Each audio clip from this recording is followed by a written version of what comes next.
Hi అందరికీ నమస్తే. ఈరోజు గోదావరిలో ఉదయాన్నే ఊతప్పు రెడీ చేస్తున్నాం.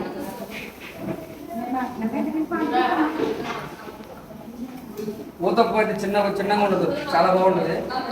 పైన చిన్న చిన్న క్యారెట్ ముక్కలు, అలాగే ఉల్లిపాయలు, అలాగే పచ్చిమిర్చి మధ్యలో వేసి ఇదే ఇడ్లీ పిండి అంటే ఇడ్లీ కావాలి.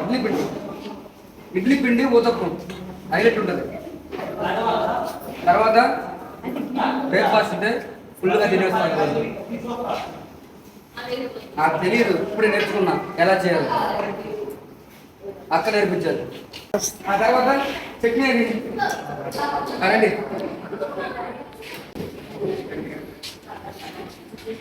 ఈ ఊతప్పులో చట్నీ అనమాట.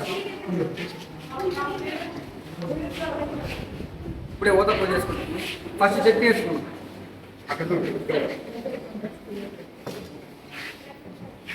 నాకు నచ్చింది చట్నీ చాలా బాగుంటుంది.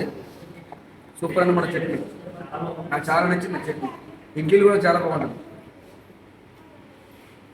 గోదావరిలోనే చట్నీ అయితే చాలా బాగుంటుంది అన్నమాట. అదేనమాట, వచ్చేయండి. ఇప్పుడు చూసారా, ఇది ఊతప్పు అన్నమాట. 2 సార్లు తిప్పుతారు అన్నమాట. ఫస్ట్ ఇది చేస్తారు, తర్వాత ఇది చేస్తారు.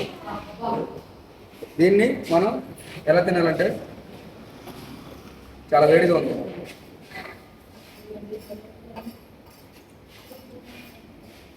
సూపర్.